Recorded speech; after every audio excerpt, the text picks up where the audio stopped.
ঢাকা বিশ্ববিদ্যালয়ের শিক্ষার্থী আরো বিভাগের শিক্ষার্থী 22 সেশনে পড়ছে রাকিবুল ইসলাম, তার উপর চাঁদপুরে এহসানুল হক মিলনের সন্ত্রাসীরা হামলা করেছে এবং শিক্ষার্থী এখন হাসপাতালে আহত অবস্থায় রয়েছেন।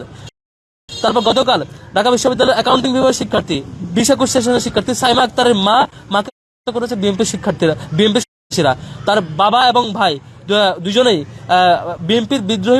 বিএনপির প্রার্থীকে ভোট না দিয়ে অন্য প্রার্থীকে ভোট দেওয়ার কারণে ধানের শীষে ভোট দেয় না কেন সেই জন্য তার পরিবারের উপর আক্রমণ করেছে।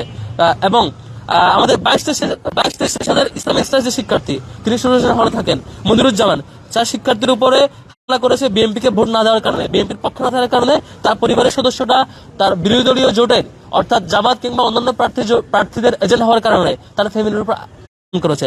এটুকু তো সীমাবদ্ধ নয় সংগ্রামী বন্ধুগণ, শুধু সাংবাদিক বন্ধুগণ, এমন হতাহতের মধ্য দিয়ে শেষ হয়নি। এখন পর্যন্ত তিনটি লাশ পড়েছে। ময়মনসিংহের হালুয়াঘাটে 9 বছরের শিশুকে আক্রমণ করেন করেছে। তারপরে ধানের শীষের বিরুদ্ধে অবস্থান নেওয়ার কারণে মুন্সিগঞ্জে জসিমউদ্দিনকে করেছে। বাগেরহাটে ধানের শীষের বিরুদ্ধে যাওয়ার কারণে ওসমান সর্দারকে নৃশংসভাবে হামলা করেছে। এখন পর্যন্ত আক্রমণের 3 জনের সংবাদ আমরা পেয়েছি। এরপরে এই সংবাদগুলো পত্র-পত্রিকা এবং সংবাদ মিডিয়াতে ঠিকঠাক ভাবে আসেনি। এখন পর্যন্ত শতাধিক জায়গায় আক্রমণ হয়েছে, সংবাদগুলো এখনো মিডিয়া আসছে না। আমি কিছু সংবাদ আপনাদের সামনে উপস্থাপন করছি।